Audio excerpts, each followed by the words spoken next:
I actually have never seen such collective panic before in China. That panic is making its way to America. How the coronavirus is affecting Loyola professor. And a PAC News exclusive, one human trafficking survivor's story, why she says carnival season is so dangerous. Big changes for parade goers and Mardi Gras crews. We'll list the New Orleans regulations before you head out to any weekend parades.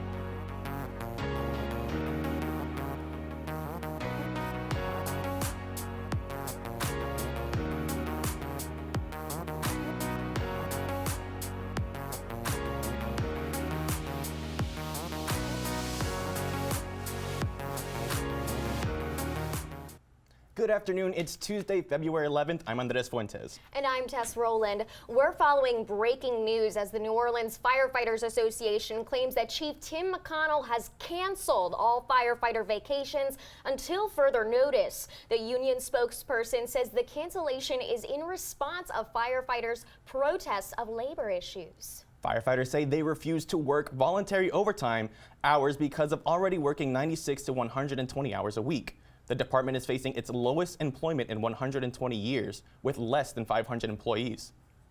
The coronavirus hits a member of the Loyola community. A Loyola law professor is one of the many Americans evacuating the virus and living under quarantine. She left her dream project and her family behind in order to avoid the fatal virus. She's currently stationed at the Travis Air Force Base in Central California. Here's more of her story. Loyola law professor Shunlin Leonhard had the research opportunity of her dreams, studying law close to her family in China for an academic year. However, the Fulbright scholar didn't think the coronavirus outbreak would impact her, 250 miles away from the epicenter. Even at that time, I wasn't concerned because it's far away enough. Her situation rapidly changed. Basically, all public transportation in the entire Hubei province was shut down. No buses, trains, or airplanes. Once the Fulbright program canceled operations in China, Leonhard scrambled for a way out, much like hundreds of other Americans. I actually have never seen such collective panic before in China. Her fears grew even with a flight out of the country. If I were to catch a virus at all, I would be catching it on the flight. I knew I was safe back where I was in Songzhi, but being on a flight filled with people from Wuhan made me nervous. Leonhard will now spend the next 2 weeks at the Travis Air Force Base under quarantine, doing what she can to avoid the virus. The risk of cross-contamination here is pretty high if you don't maintain the proper distance, and I'm certainly heeding that advice. As the coronavirus spreads across China, Leonhard is concerned for her family she left behind. The news from the home front is not good.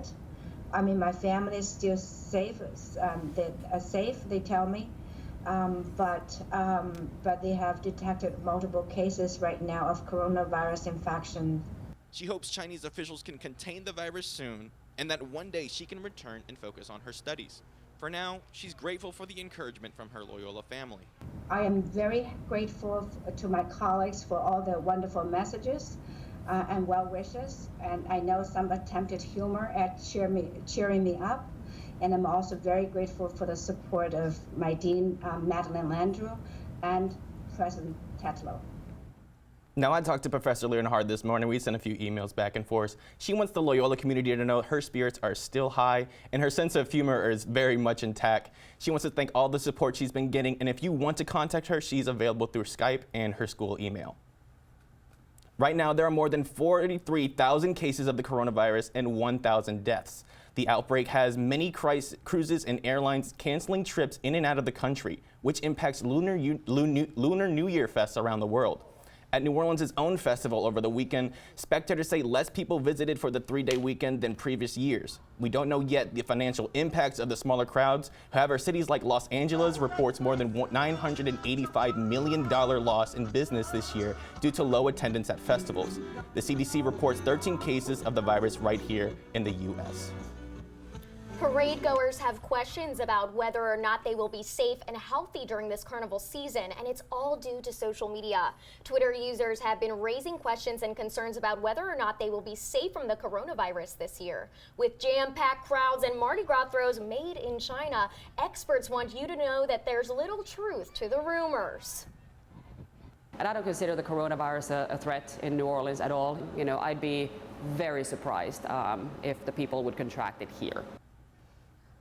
Experts say there's more concern catching the flu this year instead of the coronavirus. They want people to use hand sanitizer and avoid being around sick people. 40.3 million. That's the number of people that were trafficked worldwide in 2017.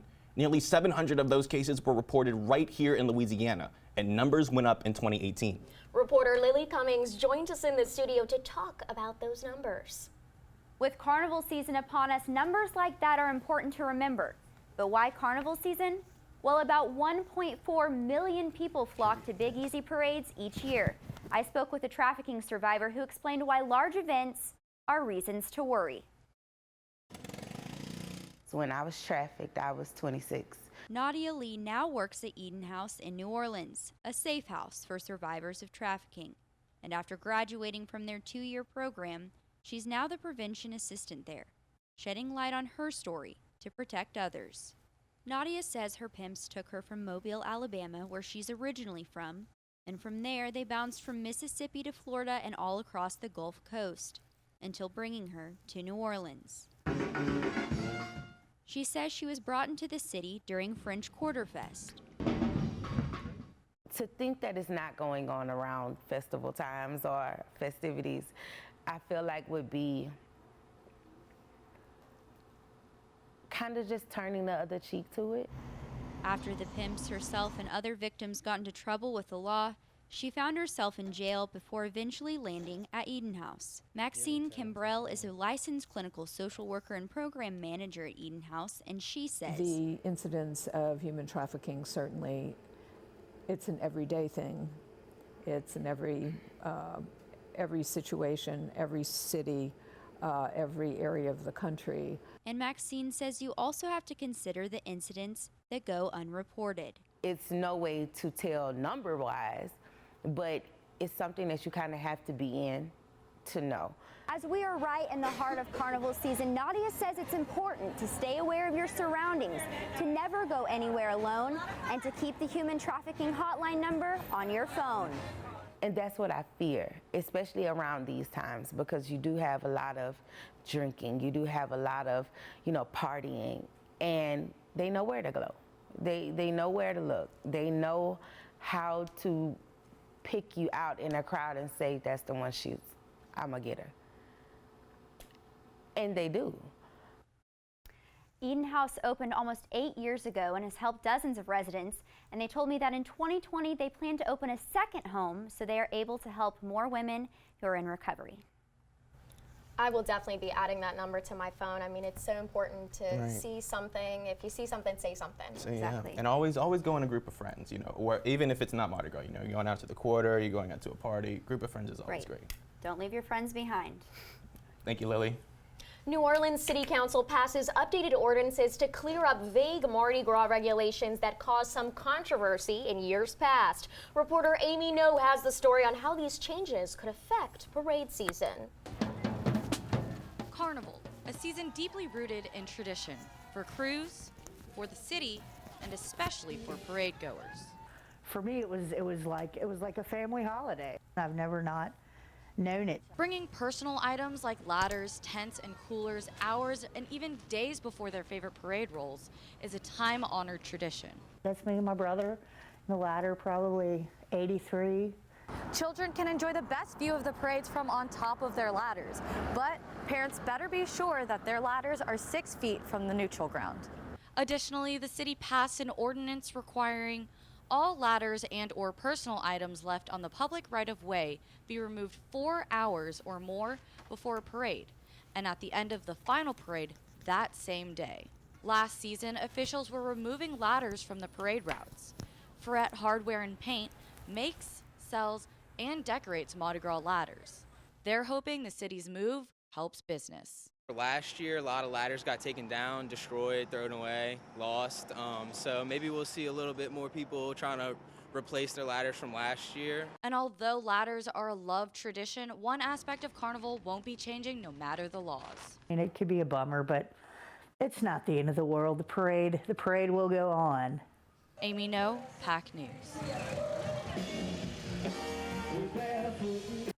In an effort to cut down on waste, the prohibited throw section was updated to stop float riders from throwing cardboard boxes, paper streamers, or other paper products that don't biodegrade when wet, and single-use plastics. Other clarifications include the definition of elements to include bands, dance clubs, and troops, and walking clubs. These elements are now limited to 12 before the first float and 1 between each float. This to ensure parades end on time and stay moving. Councilman Jay Banks says these new regulations put into effect are in an effort to ensure a safe carnival environment for all to enjoy, free from obstructions and other security risks. Speaking of Mardi Gras, this weekend is full of parades you won't want to miss. Oh, yeah. The crew of Cork rolls at 3 p.m. Friday through the French Quarter, and Cleopatra kicks off the fun Uptown Friday at 6 p.m. And the crew of Pontchartrain leads the procession uptown this Saturday starting at 1 o'clock. Choctaw and Ferret will follow after. Spotter will roll at 5:30, followed by Pygmalion. On Sunday, the Canines of Barkus will roll through the French Quarter. That starts at 2 in the afternoon, and the Mystic Crew of Femme Fatale begins uptown at 11 o'clock. The crew of Carrollton and King Arthur will follow after. It's the opportunity of a lifetime. How one Loyola freshman became the national director for a National Graphic documentary coming up. And we're hours into the New Hampshire primary. What organizers are doing to avoid the same chaos that happened in Iowa. Me and my boy Matt had it good. He had catnip G'day, black that guys. was off the hook. But one day, he brings a girl home, and she's allergic to judge. cats. Every sneeze was a nail in my coffin. Now I'm in a shelter. It's decent, but they don't even have Wi-Fi.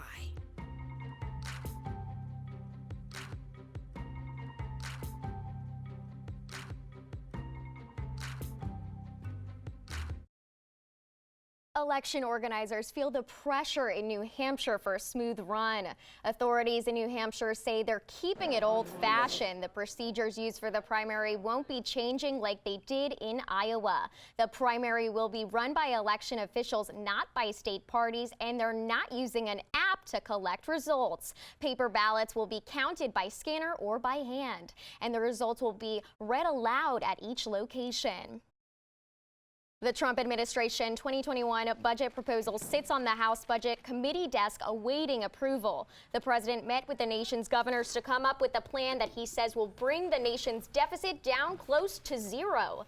The proposal includes $740 billion in military spending cuts to Medicaid and other Social Security safety programs, but keeps Medicare and Social Security as is. We're not touching Medicare. We want to keep Medicare. We're not touching Social Security. We're making our country stronger again. We're not decreasing Medicaid. We're going to have a very good budget with a very powerful military budget because we have no choice. The president's budget proposal is not expected to actually pass Congress. Hundreds of locals have their medical debt forgiven. That's all thanks to one Good Samaritan. This is Erin Potts. She spent the past 3 months holding bake sales to raise money for low-income families. The nonprofit consultant partnered with RIP Medical Debt to pay off $1.9 million worth of medical debt. For over $100, Potts raised $10,000 in medical debt was forgiven. At the very tip of the boot of Louisiana lies a lake at the heart of Cajun country. The lake, known as Adams Bay, is featured in a new documentary directed by a Loyola student. Reporter Madison McLaughlin has the story. This Loyola freshman is the mastermind behind a National Geographic-funded documentary. It was very scary, mainly because, you know, the name National Geographic is attached to it, so you're just like, oh my gosh, like that. When a few of her high school teachers asked Peyton Finch if she wanted to be a part of the Adams Bay project, her answer was easy. I was like, yeah. Adams Bay is an area in southern Louisiana facing coastal land loss. The goal of the project was to present its story creatively for the public. Finch created this website so everyone has access to her documentary and all of the information. Finch says the people of Adams Bay fueled the voice for the documentary, and it became its own character. What really mattered to me was just making sure that I was treating this issue with respect. One of Finch's peers, Judith Brennan, helped her a lot with the process: camera work, audio, interview questions, and post-production of the film. In the documentary, Brennan was asked about how her family's business in the oil industry affects the area. That ties into our eroding coastline and what it means for people in Cajun country, Louisiana, to have access to jobs in those fields. Both women were excited to be a voice to something that means a lot to them. They say, as young female filmmakers, it's very hard to just kind of be your own individual if you're always comparing yourself to somebody else's work and what they're after. But I think it's really important to stay grounded in what your values are. Madison McLaughlin, PAC News. The website and more information can be found at adamsbayproject.org. That's just a fantastic story. I can't wait to see it. I can't wait. And it's just shedding light on a community that really needs it. It's really, really great stuff. Hundreds of flights across Europe have been canceled. Find out how Storm Kira is impacting the European continent. And check this out. A successful launch for NASA, where this orbiter is heading and what scientists hope to find out. Stay tuned.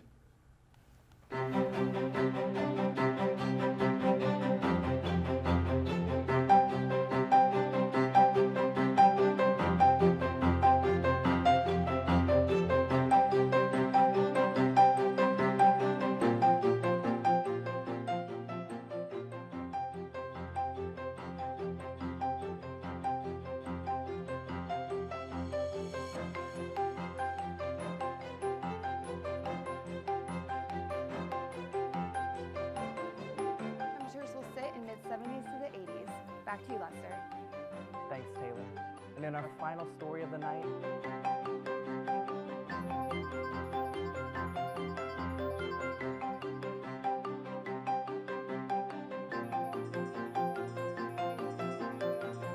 The Maroon has been ranked as one of the top student newspapers in the nation by the Princeton Review.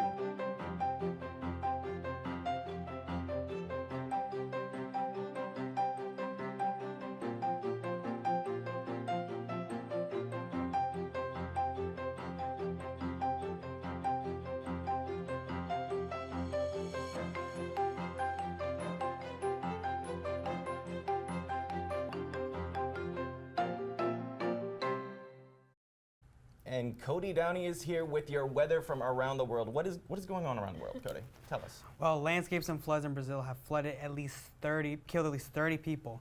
The heavy rainfall has caused massive traffic buildups. This is the most rain the country has seen in 77 years and the largest daily rainfall in 110 years. The rain has forced about 2,600 people out of their homes. And on the opposite side of the globe, a storm in Michigan brought snow. The snow-buried cars made the road slick, making many hesitate to leave their homes.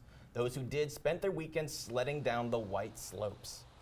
And Storm Kira's fierce winds and rains causes hundreds of flights across Europe to be canceled. Heavy rains led to warnings and floods in the UK, prompting evacuations. Some people in the Netherlands headed to the beaches to see the waves for themselves, where the wind knocked several over. After looking at all that, we should just be grateful for the roller coaster Mother Nature has for us in the next few days. Today, we're expecting some isolated thunderstorms with a high of 77 degrees. There's also going to be a 40% chance of rain, so it may be a good idea to keep an umbrella nearby. But you can put that umbrella away tomorrow. We're expecting a cloudy day with a high of 79 degrees and a low of 56 degrees, bringing us a chilly but not so wet day. Looking at the second half of the week, I can tell you the weather is going to be all over the place. Thursday is expected to keep the clouds coming with a high of 58 degrees and a low of 43. And with parades this weekend, you're going to want to keep an eye on this weather. Friday is expected to be a beautiful sunny day with a high of 60. But as the weekend keeps going, it's going to change up on you. Saturday will be partly cloudy, and from Sunday to next Tuesday, we're going to see some showers. Make sure you dress for the weather as you go out for parades this weekend. Otherwise, the only beads you'll be catching is from the rain. Like I said, if you're looking to the sky for some sunshine, you're out of luck. This is the worst news. I don't like this. I wanted some sunshine. I need a tan. I'm sorry. Can't help you there. NASA and the European Space Agency launched the Solar Orbiter Sunday night for its voyage around the sun. The spacecraft is programmed to take photos of the sun's north and south poles for scientists to study. With its ability to withstand temperatures up to 1,000 degrees, the orbiter will get close enough to the sun's north and south poles to take photos. Scientists hope to use the photos to better understand the sun's changing behavior and influence on Earth. And Valentine's Day spending is predicted to reach an all-time high. Which generation plans to spend the most? And LSU Basketball took a tough loss on Saturday. Coming up, how they plan to bounce back. 1 in 3 adults has pre-diabetes. That means it could be you, your favorite brother, your other brother, you, your football buddy, your football buddy, you, your plumber, Breathe right into your foot. your plumber's masseuse, Yes. you, your dog walker, your cat jogger. With early diagnosis, pre-diabetes can be reversed. Take the risk test at doihaveprediabetes.org. Good afternoon. My name is Roche Gibson, and this is PAC Sports. The LSU Tigers basketball team is coming off a tough loss this past weekend as the Tigers traveled to Auburn to face their rivals. Guard Skylar Mays led the team with a career-high 30 points and tacked on 8 assists and 7 boards. Samir Dowdy led Auburn by scoring 26 points in an overtime thriller, while LSU ultimately lost the game, winning floater by Auburn guard Javon McCormick, who ended the game with 23 points and a rebound and assist shy of a triple-double. Now ranked 25th and holding a 17-6 record, LSU is looking to rebound in their upcoming matchup this Saturday versus the Crimson Tide at 3. The New Orleans Pelicans are preparing to host All-Star guard Damian Lillard and the Portland Trail Blazers tonight in the Smoothie King Center. The Pels have won 2 in a row and are fresh off a road win versus the Indiana Pacers. Guard Drew Holiday recorded a double-double with 31 points and 10 assists as sharpshooter J.J. Redick ended with a total of 23 points. Rookie forward Zion Williamson sat out the game with a left ankle sprain, but says he will be returning to the Pels lineup for tonight's matchup. The Pelicans will also host the Oklahoma City Thunder on Thursday night at 7 as their final game before the All-Star break. The NOLA Gold rugby team kicked off their season over the weekend in their new home field at the Shrine on Airline. A second line was led by local artist Choppa and new team mascot King Creole. The Gold came out strong versus Old Glory DC, scoring 14 straight points. The Gold dominated the rest of the game, going up 46-8 before Old Glory scored in the final minutes to bring the final score of 46-13. Next Sunday, the NOLA Gold will take on Rugby ATL at home, with Rugby ATL coming off their first win in franchise history. National Signing Day took place last Wednesday, and one local high school celebrated their 10 committing athletes, and I was there to bring you the story. St. Augustine High School, home of the Purple Knights, celebrated 10 young athletes as they were joined with their family and fellow schoolmates, and they made the decisions that will shape the next stage of their athletic careers. And here today at St. Aug, these young men had multiple caps such as these sitting right in front of them, one of which would hold their option of where they would take their talents for the next 4 years. Interim head coach Kenneth Dorsey says he is proud of his players, understanding how much work it took to get to this point. These guys, in 2015, they were in 8th grade when I first entered the building here, and these guys, just to see them get better and better each year, on and off the field, and also to be able to be acknowledged for all the hard work that they did to be able to go to their prospective universities. Man, it's just an honor, and it just feels so good to be able to be part of that. Receiver Kai Matthew is included in the bunch and is looking forward to his future at the University of Memphis. Matthew is also the cousin of NFL pro safety Tyrann Mathieu and uses him and his family behind him as motivation. You know, knowing my parents in the stands right too, supporting me and all my support here, I feel real good. Matthew, like many of the athletes, is aiming to start as a true freshman at his new institution, and for all the students to take what they have learned with them as they prepare to embark on their collegiate careers. Roche Gibson, PAC News. And that's all we have today for PAC Sports. Back to you. Having a Valentine may cost you around $200 this year. Find out who will probably spend the most on theirs. There was an old woman who lived in a shoe. She had so many children, she didn't know what to do.